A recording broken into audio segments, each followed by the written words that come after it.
Zdravo svima, moje ime je Ivan Bildi, a ovo je moja koleginica Ana.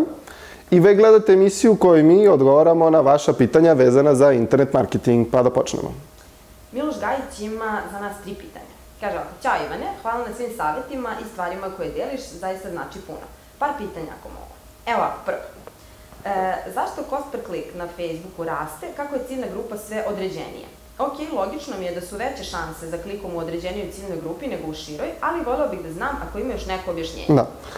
Ovako, nema tu baš potpuno jednostavan odgovor. Generalno, cena po kliku zavisi od ponude i potražnje na bilo kom tržištu. Sad, cena po kliku drastično zavisi i od click-through rate-a koji tvoja reklama ostvaruje. Znači, click-through rate. Što više ljudi klikće na tvoju reklamu, to će ta reklama biti jeftinija. Odnosno, Facebook smatra da je to kvalitetnija, bolja reklama i puštaće za manje para. Sad, postoji i jedan aspekt toga optimizovanja oglasa, zašto Facebook svaki oglas koji pušta optimizuje toj ciljnoj grupi koju si ti izabrao. Pa, na primjer, ako imaš 1.000.000 ljudi ciljnu grupu, ne znam, od 13 do 45 godina, on će više prikazivati onima za koje smatra da će tebi dati jeftiniji rezultat. Znači, da će postići što bolji rezultat za tvoj budžet. Što znači da će možda targetirati one ljude za koje se drugi oglašivači manje takmiče. Tako da će vjerojatno više prikazivati onim mlađima ili ne znam, onim starijima koji možda manje koriste internet i tako dalje. Sad, što više preciziraš tu ciljnu grupu, vrlo verovatno je da ćeš dolaziti do ljudi do kojih se više oglašivača takmiči da dođe. I tu može doći do povećane cene po kliku na oglase. Naprimjer, za moju idealnu ciljnu grupu su, ne znam, to su ljudi koji su preduzetnici, koje zanima internet marketing, društvene mreže i tako dalje. Do njih je relativno skupo doći u poređenju, ne znam, sa, recimo, mamama van Beograda, na primjer, koje imaju, ne znam, interesovanja za neki shopping ili nešto tako široko.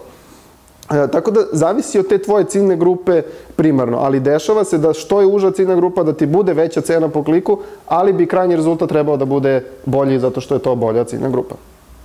Dobro. Sljedeće pitanje od Miloša ovako. Ako u interesovanjima biram više različitih kategorija, recimo osobe koje vole planinu, jezera, ekologiju, da li to znači da će se oglas prikazati osobama koje su zainteresovane za sve 3 istovremeno ili je dovoljno da ih interesuje samo jedna stvar? Da. Ovo je isto jako zanimljivo pitanje i trenutno, znači danas je 4. novembar, 2015. godine, i još uvek ono što znam svima na Facebooku, odnosno većini na Facebooku, na Ads Manageru je dostupno i to jednostavno targetiranje. Odnosno, ti biraš interesovanja i ona se dodaju. Znači, neko ko ima interesovanja, to je onaj OR funkcija, znači daje lajkovo, ne znam šta si rekao, jezera ili ekologiju ili šta god. Znači, to će biti jedna velika ciljna grupa. Neće se ta 3 preklapati pa uzeti onaj idealna sredina. Međutim, ono što nam stiže, meni je dostupno na Power Editoru, to je to napredno targetiranje gde ćeš moći upravo to. Znači, da kažem, hoću ljude koje interesuje ekologija, pa od tih ljude koje interesuje, šta si rekao, na primjer jezera ili planine. I onda se pravi presek tih. Znači, ta ciljna grupa će se smanjivati. Tako da to je napredno targetiranje koje nam dolazi, trenutno je dostupno na Power Editoru, meni barem, nije na Ads Manageru, pa idi malo kopaj po Power Editoru i vidjet ćeš da je možda i tebi stiglo. Mislim da je to jako zanimljiva stvar, jer moćeš baš idealno da pogodiš ciljnu grupu. Ovako ga staviš i jezera, i planine, i ekologiju, to će biti jedna velika ciljna grupa.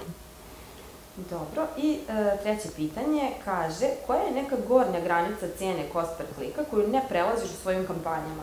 Znam da je individualno za svakog, ali treba mi bilo kakav okvir. Da.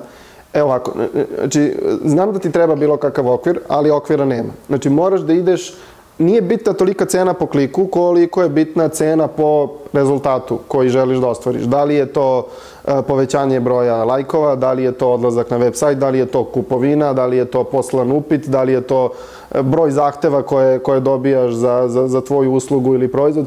Znači, cena po kliku ti ne znači zapravo ništa. Moraš da pratiš cenu po rezultatu.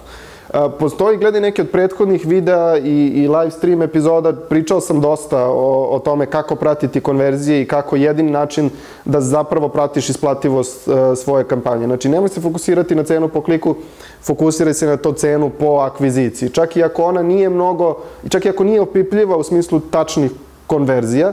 Gledaj da onu reklamu koja ti donosi posao forsiraš više u odnosu na onu drugu koja ne donosi, iako ima, na primjer, nižu cenu po kliku. Znači, ne mogu da ti dam okvir. Zaista, ja imam, na primjer, za moje kurseve imam neku suludo visoku cenu po kliku, ali bukvalno ide 12, 13, 15 centi po kliku, što je dosta, ali se grupa napuni za, ne znam, par desetina evra. Tako da, zaista moraš da pratiš taj konačni rezultat. Nema okvira. To je to. A to? To je posljednje pitanje. Hvala što ste nas gledali i postavljajte pitanja, bilo na društvenim mrežama, bilo meni direktno. Ako postavljate na društvenim mrežama, koristite hashtag Ivan Bildi. Možda koristite i hashtag Ana. Ana je suviše uzano. Ana i Ivan, možeš i tako? Može, eto. Ana i Ivan odgovaraju na vaše pitanje, hashtag... Aha, i ime za emisiju nam još uvijek. Da, još uvijek nemamo ime za emisiju i to je zaista tragično, ali tako je. Nismo ništa lepo smislili. To je to. Pozdrav, ćao. Ćao.